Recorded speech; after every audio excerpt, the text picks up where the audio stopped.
The air in the metal shop was thick with the scent of burnt steel and the constant deafening roar of machinery. It was a language only he understood, a chaotic symphony that drowned out everything else, especially the quiet.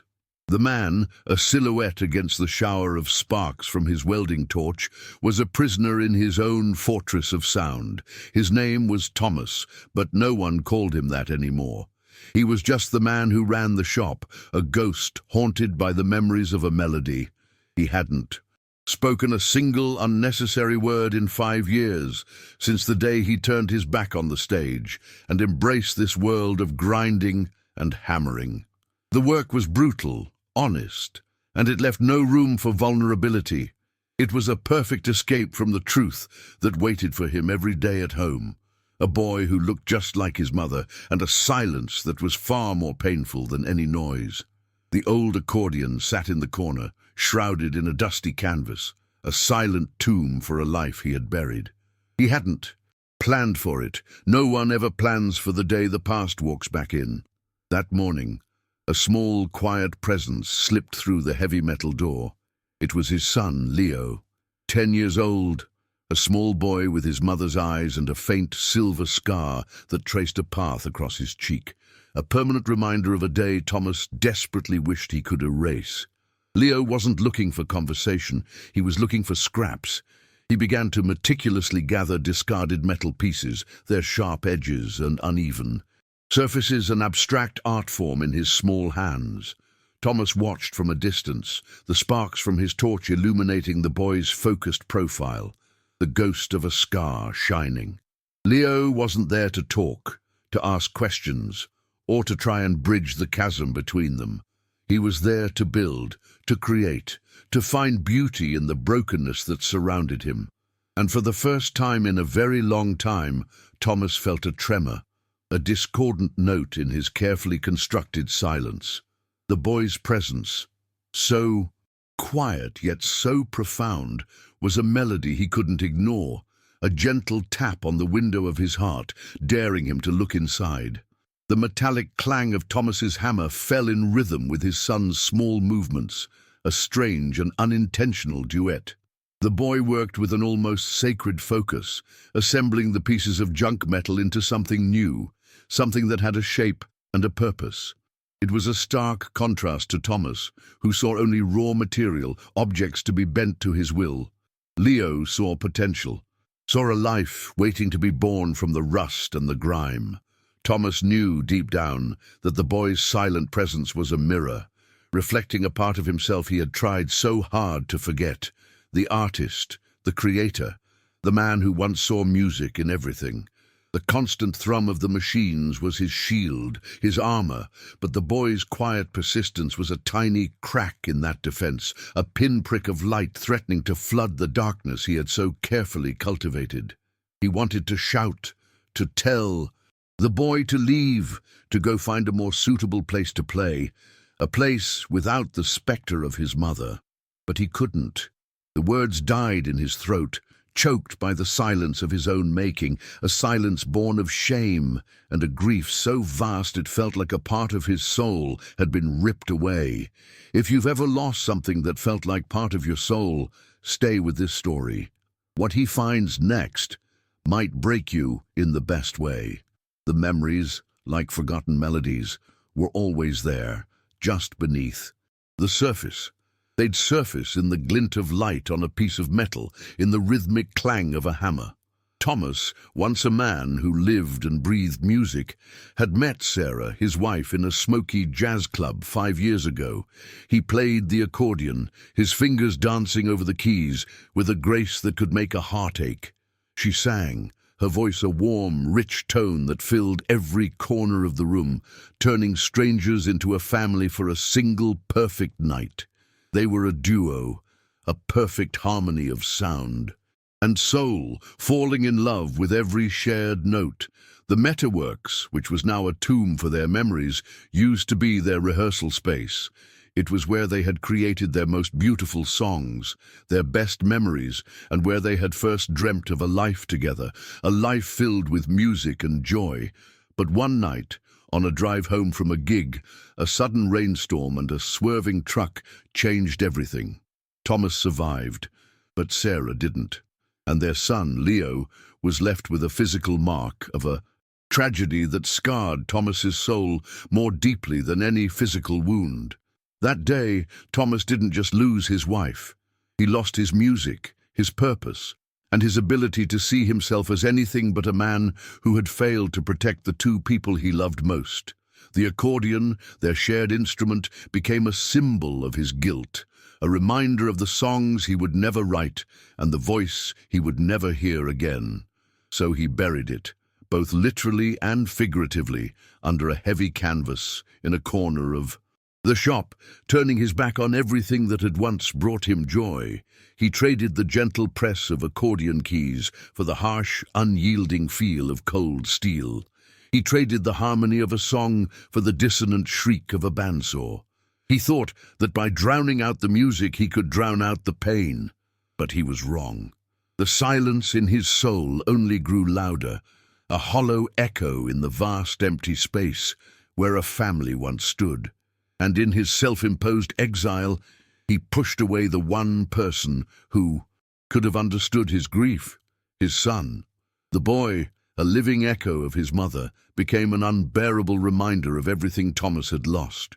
But something shifted in the atmosphere of the metalworks that afternoon. The noise of Thomas's work was still there, but it was no longer the only sound. A new rhythm emerged, the gentle tapping of Leo's small hammer on a scrap of metal. The boy was creating a tiny bird, its wings delicately formed from twisted wire and its body from a curved piece of sheet metal. It was a fragile, hopeful thing, born in a place of chaos and noise. Thomas watched from a distance, a silent observer to his son's patient, focused work. He noticed how the boy's hands, so much like his mother's, moved with a quiet confidence. The bird took shape, a tiny work of art emerging from the junk. Thomas suddenly recognized the bird. It was the same one his wife used to draw on the corner of every new song sheet, a tiny bird in flight, a symbol of hope and freedom. It was a secret language between them, a silent promise of a future filled with music and joy. Seeing it, born again in his son's hands, was a jolt, a painful but necessary awakening. It was a fragment of the past, a piece of his lost world, re-emerging in the most unexpected and beautiful way. What would you do if the only way forward was through everything you'd buried? Keep watching, because this moment, this choice, will change everything. The rhythmic hammering from Leo's corner became a hypnotic metronome, a different kind of music in the cacophony of the workshop. Thomas found himself watching more than working. He saw how the boy would pause, his small head cocked to the side, as if listening to the metal before he shaped it. It was the same way Sarah used to listen to a melody, searching for the soul of the music before she sang it. One day, Thomas noticed something else. The birds Leo was making weren't just random sculptures. Each one had a tiny, deliberate flaw, a wing bent, slightly out of shape, a small scratch across its body. Thomas's eyes were drawn to the most recent one, a sparrow with a miniature scar etched into its metal cheek, a perfect, painful replica of the mark on Leo's own face. A wave of realization, sharp and cold, washed over him. The birds weren't just a hobby, they were a way for Leo to process his own pain, to give his own wound a voice. The boy was building his own story of survival, one bent piece of metal at a time. He was creating beauty from brokenness, just as his mother had always done. The silent understanding between father and son deepened. Thomas began to find himself drawn to the boy's creations. His hands, once so skilled at shaping melodies, now found a new purpose in the world of metal. One afternoon, he saw Leo struggling to weld two small pieces of wire together for a bird's wing. Without a word, Thomas walked over, took the soldering iron, and expertly fused the pieces. The boy didn't look up, didn't thank him, but his posture softened. A tiny act of help, a shared moment of creation, had built a bridge between them. It was a language they both understood, a language of actions, not words. As they worked side by side, a new rhythm took over the workshop. The harsh clang of Thomas's work and the gentle tap of Leo's hammer began to merge into a new, complex harmony. The machines still roared, but underneath, something quieter was taking root. A quiet hum of connection, of unspoken love and shared grief. Metaworks, once a place of exile, was slowly becoming a space of healing. The metal that once served to silence Thomas was now the very medium through which he was beginning to find his voice again. He was starting to see the world not just as a source of noise, but as a source of potential. One evening, after Leo had gone, Thomas stayed behind, lost in a new kind of silence, the silence of memory. He looked at the old accordion, still shrouded, a monument to a life he had lost. His gaze then fell on the small metal bird Leo had left on his workbench, the one with the deliberate scar. He picked it up, feeling its rough, cold surface against his calloused hands. The scar wasn't a flaw, it was a part of the bird's story. It was a mark of its survival, of its journey. And in that moment, Thomas finally understood. The scar wasn't a symbol of blame, it was a symbol of life continuing, of a new beginning. He realized that in his grief, he had been trying to erase the past, to hide from the music, from the love, from the very memory of his wife. But his son, with his quiet strength and his little metal birds, had shown him a different way. He had shown him that you don't erase the scars, you weave them into the new story you are building. The metalworks, his prison, was also his canvas, and his son, the one he had tried to push away, was his greatest inspiration. He stood in the cold silence of the workshop, the small metal bird in his hand, a fragile weight that felt heavier than all the steel he had ever bent. He looked at the shrouded accordion, a silent accusation in the corner. For 5 years, it had been a monument to his failure, a shrine to a ghost. But now, seeing the scar on the metal sparrow, he understood that the silence wasn't protecting him, it was burying him. It wasn't shielding him from pain, it was shielding him from life. The decision was no longer about escaping the past, but about choosing to live in the present, with the past as a part of him, not a prison. He knew that the only way to heal the wound on his soul was not to hide from it, but to acknowledge it, to accept it, and to weave it into a new melody. The pain was real, but so was the love, and so was the boy who had so patiently, so lovingly shown him the way back. The hammer and the welder had built walls. The bird had shown him how to build a bridge. With a trembling hand, Thomas walked over to the corner of the workshop. The air was thick with dust and the memories of a life that was. He reached out and slowly, deliberately, pulled the canvas cover off the accordion. The instrument, once a vibrant part of his life, was now faded and worn, but it was still there, waiting. He ran his hand over the keys, his fingers, once so nimble and quick, now feeling clumsy and foreign.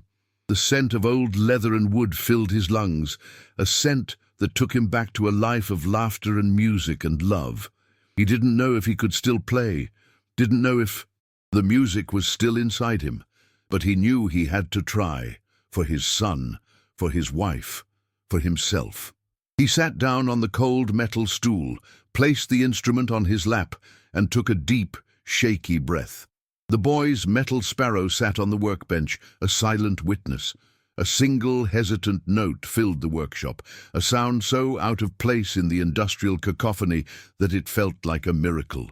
It was a mournful, wavering note, a cry of a lost soul, a confession of pain. But then, a second note followed, and a third and a fourth. His fingers began to remember the muscle memory, the old patterns, the familiar melodies. He played a song he hadn't played in years, a simple, beautiful melody that he and Sarah had composed, a lullaby for a son who was now old enough to mend his father's heart. The music wasn't perfect. It was full of stops and starts, full of sorrow and longing, but it was real. And as the final note faded into the silence wasn't empty anymore. It was filled with the promise of a future, with the quiet dignity of a man who had finally chosen to feel again. He had nothing to give but a broken heart and a rusty accordion, but he had finally given his son what he had been too afraid to give for years: himself. He walked away with nothing, except for the one thing he thought he had lost forever: hope. The world never saw him, but today you did.